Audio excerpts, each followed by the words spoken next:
সচিবালয়ে আগুনের ঘটনার প্রাথমিক তদন্ত প্রতিবেদন কাল প্রধান উপদেষ্টার কাছে হস্তান্তর করবেন কমিটির সদস্যরা, জানিয়েছেন প্রধান উপদেষ্টার উপ প্রেস সচিব আজাদ মজুমদার।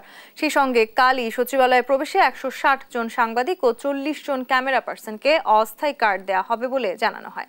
এদিকে প্রধান উপদেষ্টার প্রেস সচিব শফিকুল আলম জানিয়েছেন, 31 ডিসেম্বর জুলাই বিপ্লবের ঘোষণাপত্রের সঙ্গে অন্তর্বর্তী সরকারের কোনো সম্পৃক্ততা নেই। আরও জানাচ্ছেন এনআই নাহিদ। সমসাময়িক ইস্যু নিয়ে রোববার প্রধান উপদেষ্টার বাসভবন যমুনার সামনে সংবাদ সম্মেলন করেন প্রধান উপদেষ্টার প্রেস উইং সদস্যরা। এ সময় প্রধান উপদেষ্টার উপপ্রেস সচিব আবুল কালাম আজাদ মজুমদার জানান, কালই সচিবালয়ের অগ্নিকাণ্ডের ঘটনার প্রাথমিক তদন্ত রিপোর্ট জমা দিবে তদন্ত দল। জানান, সরকার সর্বোচ্চ গুরুত্ব দিয়ে এই অগ্নিকাণ্ডের তদন্ত চালাচ্ছে।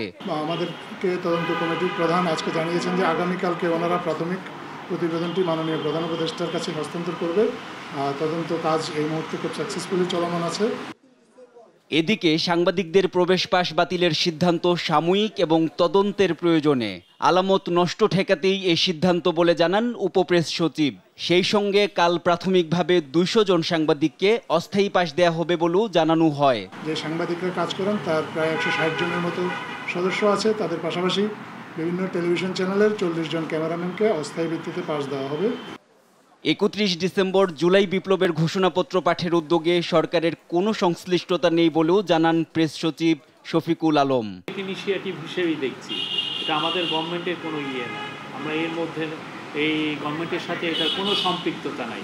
যারা এটাকে প্রাইভেটলি যারা এটাকে সাপোর্ট করছেন, এটা প্রাইভেট ইনিশিয়েটিভকে সাপোর্ট করছেন। এটার মধ্যে আমাদের গভর্নমেন্টের কোনো সম্পৃক্ততা নাই।